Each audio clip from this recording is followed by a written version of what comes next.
Hi, good evening, boys and girls, ladies and gentlemen, mom and dad at home. Now they're happy. We're going to talk about the future of commuting in a globalized world. At least what we think the future is going to be.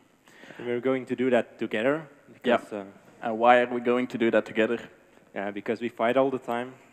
No, actually, the real reason we're actually always experimenting. We're one living lab, and please do give feedback at the end if talking with you is better. If it's not better, then we'll remember it for the next TEDx, or perhaps TED, who knows. So yeah, let's start. Cool. So that's my birthday. As you must have known, last week we reached the cap of 7 billion people on this surface, on this earth. By the way, those who want to send a birthday gift, 9th of May. I was born, I was about the 5th billion, well, a little bit over the 5th billion person on Earth, walking this Earth. And as you can see in the graph, this is, by the way, the website from the BBC. Pretty handy or pretty cool to see. Well, you can't actually see it that well, but let me see if I can do this. Well, anyway, you see 2011, 7 billion people. 2050, you get to 9.5 billion people on this Earth. This means a lot of people commuting on a daily basis, whether it is for work, whether it is for shopping, whether it's just to have fun. People will move. They will get out of their house. They will go somewhere. What does that mean? Traffic. What does that probably also mean? More people on the train, more people on the buses. Take, for example, ants. Ants are very good to find the most optimal route and most optimal path from one point to another. Basically from their home, the colony, to their work, which we would call the food stash, whatever. They use a scent, a pheromone. They leave a scent, and the more ants use that path, the better or more optimal that path is. Why? Simply more ants, stronger smell, which means more optimal. Now, to be honest, I don't really want to smell whether or not I'm in the right train. I don't know about you, but if I'm like, yeah, they smell like the correct train from Hasselt to Brussels, no, sorry. That's not how I want to do it. I'm using technology. Now, the problem, technology, it's good, very good. The problem is we miss the technology in a way that it's not informing us in a correct way. Technology-wise, we're good enough to give the information. Data-wise, we're not. So we don't even come close to the efficiency of ants. That's sad. So we, as human beings, like to have comfort when we are moving, and eventually everyone has to move. So if you're moving by car, and you want to have a cool sport car, and you want to move like it's nothing. Yeah, this is not a good way to move when we're with 7 billion people, and soon in 2025 we're with 8 billion people. That's amazing. We won't. This is not sustainable. We need to find other ways. Can you move to the next slide, Yeri? Yes, of course I can. Thanks. So there is a solution, mass transport. But as we all know, mass transport. Sorry. Mass transport isn't that comfortable, like this slide. These guys are from India, and they just take a truck, they just get all in it, and they do mass transport. This is the solution, people. But I guess this is not sustainable as well, as we won't really, like this. So I guess this in Belgium, our situation is way better, isn't it? Huh? Look, this is a picture I took. This is my a friend of mine. And we're just in the train, packed, just like the Indians in India. Yeah, I think there's a lot of things that need to be better in Belgium, and even just entirely in the world about commuting. And we need to have the same comfort like we have with just our car. So, actually, what is the International Public Transportation Organization saying? That by 2025 they want to double the market share of public transportation. Now remember, double the market share. with also increasing population. That means not only double the amount of people, actually it's technically more than double the people, all stuffed together in one train, one bus.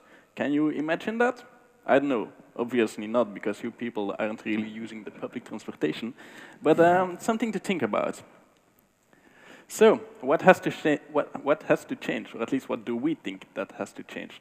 First of all, find ways to better inform commuters in time. This is a picture that, if it was not that dark, you would actually see the perron of Mechelen, I think, filled with people, and the train is delayed by 10 minutes, only 10 minutes. So what does the public transportation company has to do? Basically, they have to inform the users. That's something normal, what every company should do. Now, should we blame them to not inform us correctly? I don't know. I honestly think we can't expect a public company or public transportation company to inform us using every possible communication channel there is. We can't expect them to use Twitter, Facebook. What else is there?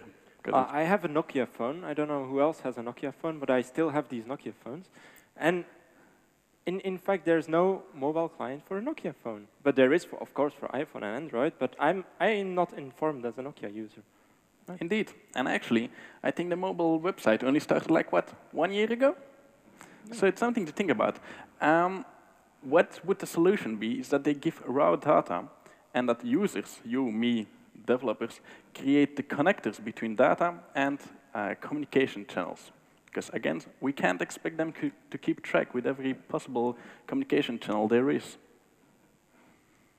What else has to change? Commuting should become fun, social and interactive. Basically, it's boring. We're wasting time. Who likes commuting? Who likes being in the train? Respect. Actually, it's really a waste of time. Basically, you come from work, school, whatever, you're like 1 hour in the train, you come home, you start dinner, you start actually getting online, start relaxing. All these things should be able, in my opinion, to be done in the train, bus, whatever. Obviously, maybe not in the car, because if you're watching TV in the car, that might cause a few problems. We came up with an idea not so long ago, I think, and we're a bit sad that no one has implemented this. But how hard can it be, for instance, combine things like Foursquare, checking in a train. I'm like the major of the IR train between Brussels and Hasselt, where I'm king of this train. Yeah. Honestly, please, people, I think most of you probably do some programming work, are developers.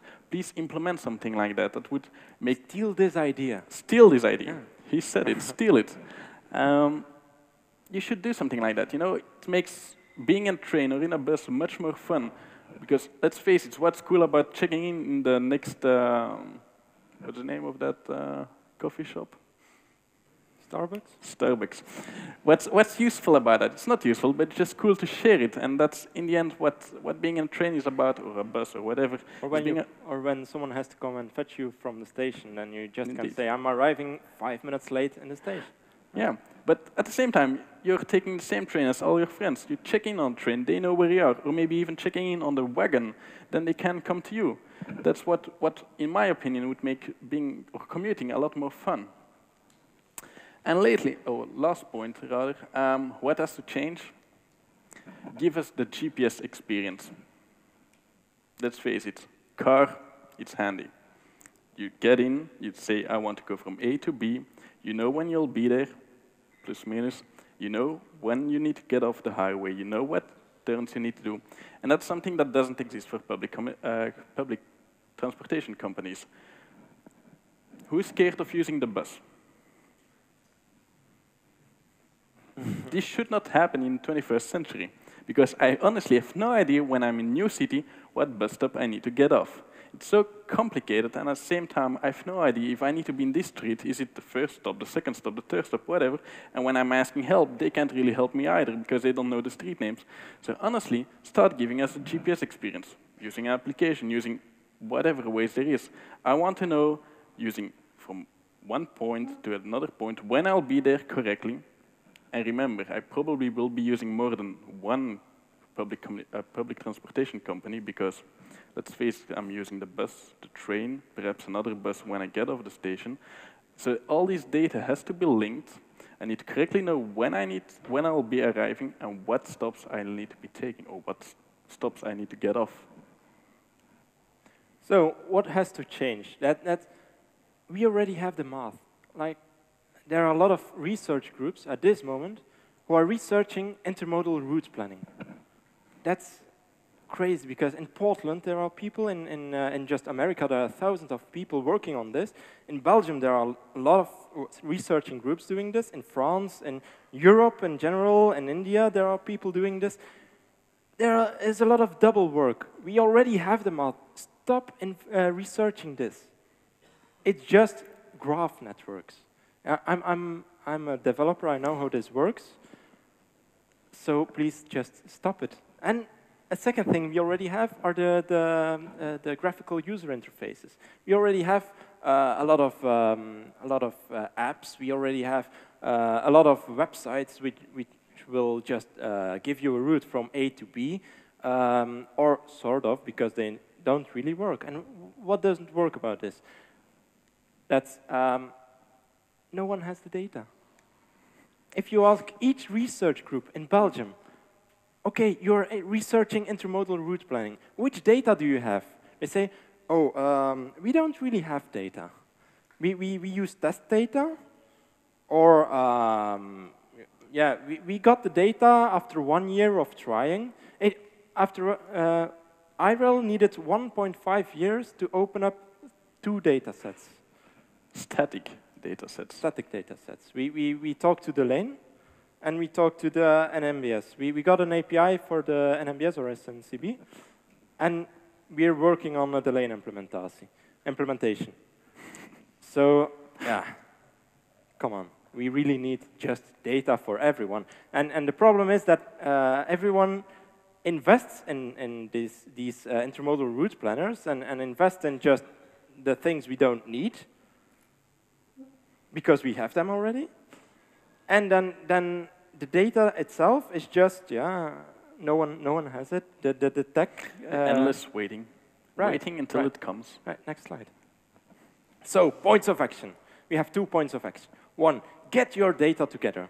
If you're a public transportation company, please just invest in your data. Bring it.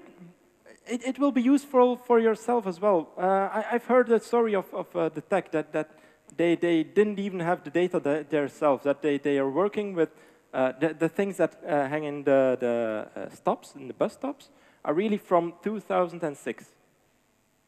It didn't change. So, and it isn't correct anymore. They don't have the data. Next slide. So, when you finally have this data, just share it for everyone. You need to open up your data so anyone can make use of it.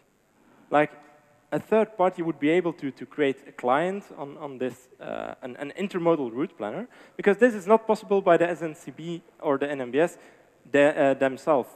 They have to, they will just create an app for the SNCB only. But when you are creating intermodal route planners, which means you're creating something that takes care of the buses, of the trains, of even cars, planes, and taxis, boats, and boats. Yeah. Then yeah, you just need to give your data away so that everyone can use it. And this is the case actually in the law. The law says that this data is not copyrighted. It should be available for everyone. So, thank you for your attention. I hope this will change something.